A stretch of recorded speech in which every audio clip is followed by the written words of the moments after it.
Aloha, and welcome to this week's video. Sorry my voice is a little bit off today. I'm kind of recuperating from a little bit of an illness, but I'm feeling much better. So this week I'm going to be finishing this WarHammer.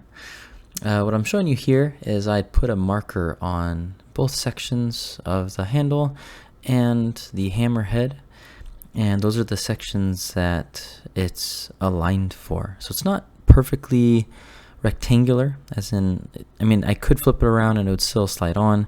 It just wouldn't have the perfect matching faces that it would have the other way around. And so I put a marker on there just to keep track of which direction I was, and so from there I could start shaping and now sanding. So there wasn't much shaping to do on the handle. It's a fairly simple handle. Originally I was going to have it very smooth and like a oval shape, but I kind of like the look and the contour of having straight edges, not sharp angles, but straight edges that go all the way down. It adds for more grip, and I think looks a little bit better. So now that I have the handle sanded down to 220, I'm going to go ahead and adhere or glue the handle component to the hammer head. Now you'll notice I haven't put in the inset yet. I haven't put in the reindeer antler yet. There's still quite a bit of work to do. I'm gluing this in, and the reason for that is once I put the teeth in, that'll be like the last thing I can do. I'll have cleanup that I'll do after that, but I won't be able to sand as much. And so I'm putting the hammerhead onto the handle and getting that glued up and really solid. I thought about wedging the handle in place like you do an axe handle. The reason why I didn't do that here was the hammerhead itself is wood, and I was concerned that the stress that it would create when you wedge, because it pushes the wood out, that outward stress on the body of the hammerhead, I thought might be a problem. I didn't know if that would cause it to split or crack, and so I didn't want to introduce additional stress. And so rather than that, I just have a really tight fitting mortise and tenon joint, and then I use wood glue to just seize everything together. And I think that'll make for a really strong, really powerful hold, and really almost make the whole thing one continuous piece. Now that I have that glued together, I can go ahead and start working on finishing work for the joint, the connection between, as well as the top section that protruded out. It was a little long, and I did that on purpose. I left it long so that I could come back and clean this up. If it was perfectly to height, it'd be too much of a risk that I'd mess up. It'd be too shallow, or there'd be something wrong. So it's always better to leave a little bit excess material. But I went ahead and cut that down a little bit and then shaped it so it looks really nice. And now I can go back and fix the insets for where the teeth are. The nice thing is they're already in the correct position. I just have to kind of deepen those insets just a little bit more as a result of the sanding that I did between the hammerhead and the handle, so that there's a nice smooth transition. There's no step down between one to the next. But when I did that, I kind of sanded away some of my inset, and so that was a little bit unfortunate. So what I'm doing with the inset is I'm mixing some epoxy and wood glue. I'm going to be very careful that I only fill the epoxy into the negative portion of the inset, so where I cut it out. I'm putting just enough so that it gets a good solid grab on the tiger shark tooth, but not so much that it spills out and overflows. I want to minimize the amount of overflow that I have with the insets so that I don't have that much to do to clean it up. And then my camera died and I didn't realize it. So I glued in the antler bill the same way. I just filled some epoxy in there, but was careful not to have so much that it would spill out, and then set the antler into the hammerhead. So now it's, from the perspective of all the components being put together, it's largely finished. I still have a lot of sanding to do. So I'm going to be sanding the entire piece down to 320 grit, and then I'm actually going to be sanding some of the components all the way down to 400 grit. Not the entire thing, because I do kind of enjoy the rough look of the piece. And so there was actually quite a few hours of just fine-tuning, hand sanding, going back and forth between the disc sander, and then you'll see here in a minute I also went and clamped it into my vise so I could get the hand sander out and start hand sanding and getting it ready to oil. I was already just loving the way that this piece was looking. I was really excited to oil it. So the Koa wood that I used for this piece, the Hawaiian Koa wood, it doesn't have as much of a curl as a lot of the other woods that I use, but it's a really dark, beautiful figure, a really dark wood.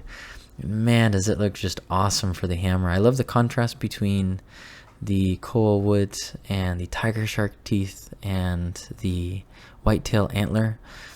It's just an awesome contrast. It looks just a beast.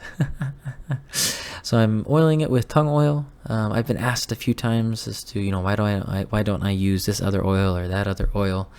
The primary reason I use tung oil is I like the look of the finish. It highlights the natural grain of the wood really well.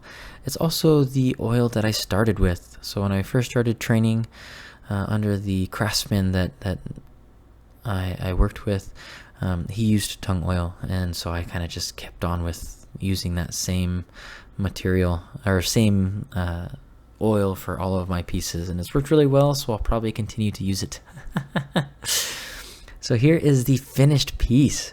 So I added another couple layers and then went ahead and sealed it. But man, that just looks awesome. I love this shimmer. I love the look. I love the insets. They're actually holding in really solid. It feels really good in the hand. Just an absolutely beautiful piece. This is inside of my shed. So I'm going to go ahead and take it outside, and you can see it in the natural light. So there's all of those contoured edges. I love how they look. The mortise and tenon joint was beautiful. It fits really clean. I got a nice, strong, true connection point between there. The hammerhead is gnarly. The spike is insane.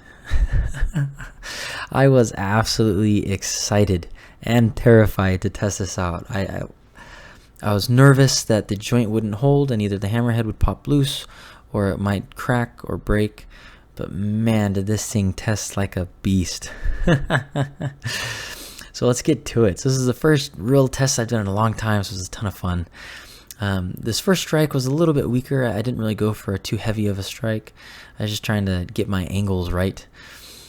This one was a little bit more solid, and you can see it just dug straight into there. And that antler is pretty thick. It's a good 1-inch diameter, maybe even a little bit thicker. And in that strike, it stabbed in about 2.5 inches. So that was pretty solid. I had some other strikes where it literally stabbed in the entire length of the antler bill, which is just gnarly. I didn't test the hammerhead on the ballistics gel just because blunt objects on ballistic gel is kind of boring. So I went ahead and moved straight to the fruit. I wasn't sure what I was expecting with this. Pineapple's a little bit tough. I don't know, I thought maybe it'd bounce away, but it just stabbed right in. I think that's just because of all of the energy that gets imparted into that fine point. And so I went ahead and used the hammer section of it. And this actually kind of surprised me. It didn't bounce off and go flying because the hammer just literally just dug straight into the pineapple. I just wasn't expecting that at all. So the next one is the pumpkin. This is a fresh pumpkin. Actually, no, it's a little bit dried out, and so it's got a harder shell. I was really curious to see how this would work, and man, it just stabbed right in. Like, no resistance, held it in easily. This thing would just demolish. I can't imagine you getting hit in the skull with this. It'd just be unbelievably painful. It'd probably kill you. And then the strike on the pumpkin was exactly the same. It literally just punched into the pumpkin. So I expected it to kind of like knock the pumpkin off the side, but it just punched right in. And I think it's just because of the energy that's focused in on that one small section. But that's why the warhammers work so well against armored opponents, is it's just so much energy into smaller areas. So same thing here's with the watermelon. The watermelon's actually softer than the pumpkin, but it's a little bit more brittle, and so it breaks apart really fun. and so with the hammer it just broke apart. But you can see that with no effort at all, the spike just stabbed right into the watermelon. My kids were enjoying eating it. It was a ton of fun. So this video, this was probably one of my favorite pieces. I know I say that almost every video, but I've wanted to make a warhammer for such a long time, and I've contemplated on what styles I would use and how it would look, what I would do for the pick, and this just worked out beautifully. I love this piece. It's just so much fun. Even my older son Kainoa, he was having a blast with it. He actually got a pretty good strike. It took him a couple tries to get a good solid hit with it, but even though he's not hitting it nearly as strong as I am, it still stabbed in pretty well. Well, I hope you enjoyed the video. I absolutely had a blast. This was a ton of fun. If you liked it, go ahead and leave a like and subscribe, and see me on my next video. If you have any ideas or suggestions, please leave them in the comments. I read them all, and I will see you next time. Aloha.